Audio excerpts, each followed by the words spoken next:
Bonjour à tous et bienvenue sur cette vidéo que je suis très content de faire car le club de Bruges aujourd'hui gagne son premier match de cette campagne de Ligue des Champions et donc remporte 3 points. Mais évidemment nous allons aller un petit peu plus loin dans ce débriefing car il y a beaucoup de choses à dire sur ce match et on va y aller. Je vais d'abord commencer par vous montrer la composition d'équipe, même si je pense que vous la connaissez peut-être. Donc comme vous pouvez voir dans cette composition d'équipe, Mignolet était dans les buts, Björn Meyer était sur la gauche, à droite nous avions Kyrian Issab, dans l'axe la paire Mekele et Ordonez, puisque comme vous savez il a re-signé après la saga de ce transfert vers Marseille qui finalement a été abordé, donc on était enfin content de le revoir pour un match de cette importance. Le milieu c'était le même que depuis quelques semaines, donc nous avions Onedika comme milieu défensif, Stankovic était un cran plus haut, Van Aken encore un cran plus haut, sur la gauche on avait Christos Solis, à droite Borges et en pointe Nicolas Tresoldi. Donc voilà, dans cette composition d'équipe, il n'y avait pas de grande surprise, mis à part Meyer sur la gauche et Nicolo Tresoldi en pointe. On sait que Vermaat est blessé, donc il n'y avait pas énormément d'autres solutions. Alors pour commencer ce débriefing, je commencerai d'abord par dire que Bruges était un petit peu dans le dur. On les sentait pas très bons.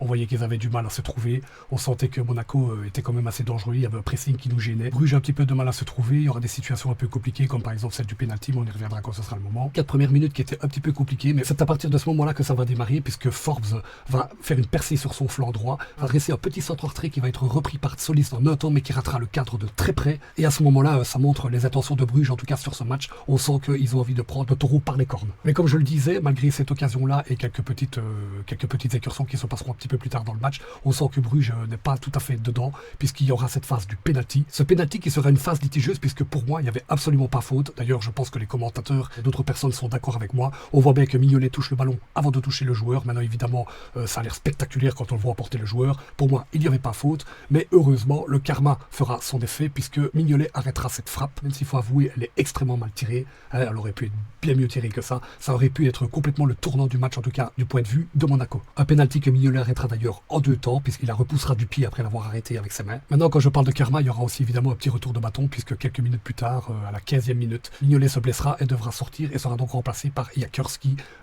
était un petit peu surpris, il n'avait pas eu le temps de s'échauffer donc il aura pris tout son temps pour monter sur le terrain. À ce moment-là on se dit que le match part mal, on se dit que ça sent pas bon pour aujourd'hui, le gardien qui sort, il y avait penalty, on se dit que Monaco va peut-être pousser et inscrire le premier but, donc on ne sait pas trop comment la soirée va se passer, c'est un petit peu inquiétant, mais c'est justement pile poil à ce moment-là que Bruges va rentrer dans le match, commencer à se trouver, mais aussi à avoir plusieurs occasions, puisqu'il en aura quelques-unes, malheureusement elles ne seront pas très dangereuses, mais on sent qu'ils ont envie d'aller chercher les 3 points, et ça va se traduire rapidement, puisque les transitions sont hyper fluides, on voit que les joueurs se trouvent beaucoup plus, ce but tombera quelques minutes plus tard, après une occasion exceptionnelle, Onedika qui est situé à peu près vers le rond central d'une superbe passe va aller chercher Van Aken qui lui, encore une fois, fait parler son jeu de passe, va aller chercher Tresoldi au petit rectangle qui marquera donc le premier but de ce match. Encore une fois, le jeu de passe de Van Aken, voilà, je sais que je le souligne souvent dans mes vidéos, mais là, il faut avouer qu'encore une fois, il a fait parler de lui. Il a une vision incroyable. C'est le joueur qui vous débloque des situations, qui trouve l'angle de passe là où personne ne pensait le voir. C'est toujours dangereux quand c'est lui qui a le ballon, il trouve toujours la bonne solution.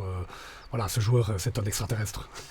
En tout cas pour le club de Bruges, il faut bien l'avouer. Mais ce n'est pas fini, car après ça, les occasions vont s'enchaîner, Bruges va continuer, et le deuxième tombera assez rapidement sur un corner. Onedika devra s'y prendre à 2 fois, mais sa frappe finira au fond du goal. Et à ce moment-là, on se dit que c'est super bien parti. On voit vraiment pas comment Monaco pourrait revenir. Bon, évidemment, ce n'est que 2-0, donc ils vont faire attention. Mais c'est clair qu'à ce moment-là, on sent que ça va devenir compliqué pour le club français, surtout que Bruges, lui, continue à pousser et n'a pas l'intention de ralentir la cadence. Pour le plus grand bonheur des supporters, on peut voir aussi que Stankovic a été incroyable sur cette action, car c'est sa tête plongeante qui amène aussi ce but, puisque sans sa tête plongeante, évidemment, Onedika ne sait pas la reprendre. Quelques minutes plus tard, on est sur un coup franc qui tombera suite à une faute un petit peu stupide de joueur de Monaco. Il faut avouer que voilà, c'était un petit peu inutile. Sur ce coup franc, le ballon arrivera donc dans le rectangle, qui sera repris de la tête par Ordonez, qui sera ensuite repris de volée par Van Aken, qui inscrira donc le 3-0.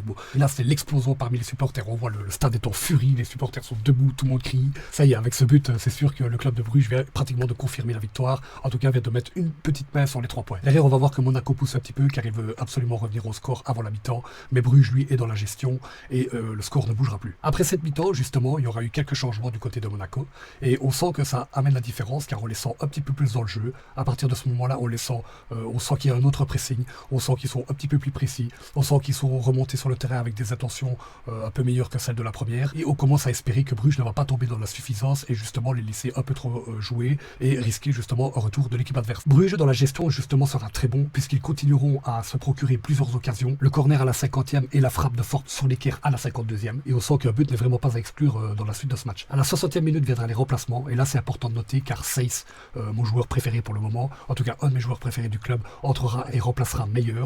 Diacon, lui, entrera et remplacera Forbes. Et c'est ces deux joueurs qui seront impliqués dans le 4e but. Et c'est pour ça que j'ai vraiment envie de les citer, car en tout cas, ils auront été très bons dans ce match-là. Leur entrée aura été très efficace, aura servi à quelque chose. Surtout que Bruges reste bon. Il continue à enchaîner les occasions. Certaines sont plus dangereuses que d'autres d'ailleurs. On sent que Seyss apporte du danger grâce à son apport offensif. Et comme je le disais tout à l'heure, c'est grâce à ça qu'il va avoir ce 4e but, puisqu'il va débouler sur son flanc gauche habituel. Il va adresser un superbe centre à Diacon, qui s'y prendra 2 fois et inscrira d'une petite frappe sèche dans le coin opposé du gardien, le 4e but de ce match, le 4e but du club de Bruges, et nous propulse donc encore plus vers une victoire certaine. Alors ce qu'on peut dire, c'est que ce but est beau, ça c'est certain, l'action est belle aussi, mais elle aura été gâchée 5 petites minutes plus tard, puisqu'à la 80e minute viendra le moment des remplacements. À ce moment-là, Onyedika sortira remplacé par Odor, et Joël Ordonez sortira remplacé par Spillers. Mais on va parler du premier, puisque Onyedika en sortant montrera son mécontentement, et ça c'est quelque chose qu'on n'a pas vraiment compris. C'est même un petit peu débile, ça c'est mon avis, mais je trouve ça un petit peu stupide parce que des matchs il y en a beaucoup cette saison, en Ligue des Champions aussi, hein, il en reste 7 si je dis pas de bêtises, donc il reste quand même énormément de matchs, et là en plus il reste seulement 10 minutes contre Monaco, pourquoi vouloir absolument jouer ces 10 dernières minutes, ne pas laisser la chance à un autre joueur alors que derrière il y a des matchs plus importants, que ce soit en championnat ou en Ligue des Champions, donc c'est un petit peu stupide, surtout que derrière il y a eu une petite altercation avec l'entraîneur, on a vu, il y avait des mots échangés. Je pense qu'il n'a pas été très content de son attitude. Maintenant, attention, à la fin du match, on a vu son sourire, donc je pense que finalement ça va. Mais au moment même, on s'est dit, ça risque de créer des frictions. Imaginez qu'on ne le voit pas lors du prochain match, imaginez qu'il ne joue pas lors des prochaines échéances. Ça pourrait compliquer la suite de cette campagne et peut-être même compromettre notre qualification. Donc voilà, c'était un petit peu idiot, c'était inutile, et j'espère que c'est le genre de choses qui ne se reproduira plus. Maintenant, c'est un compétiteur, donc je pense que c'est aussi pour ça qu'il voulait rester. Mais voilà, il y a des échéances plus importantes. Cette fin de match continuera sur le même rythme. Donc Bruges sera toujours aussi bon, sera toujours dans les gestions. Les Brugeois se battent sur chaque ballon. Ils restent sur la même lancée, ils ne veulent rien lâcher. D'ailleurs, ils veulent inscrire le 5-0, mais c'est du côté de Monaco que tombera donc le but, puisque Ansu Fati reprendra un corner, une belle frappe, une belle petite demi-volée qui transpercera complètement la défense et finira dans notre but. Mais heureusement, ce score-là donc ne changera rien à l'issue du match, puisque les 3 points seront quand même obtenus par notre équipe. Voilà, j'en ai fini pour ce débriefing du match. Je ne sais pas ce que ça va donner, car franchement, j'avais pas très envie de le faire, je vous avoue. J'étais un petit peu déconcentré aujourd'hui, j'étais pas vraiment dans le truc, mais bon, c'est une autre histoire. J'ai surtout envie de donner mon avis sur le match d'aujourd'hui, car je trouve quand même que Bruges a été très bon. Il peut être encore mieux car ils ont eu beaucoup d'occasions qui ont été vendangées, qui ont été ratées. Solis aujourd'hui a eu énormément d'occasions, mais il était dans le coup, mais il n'était pas très précis.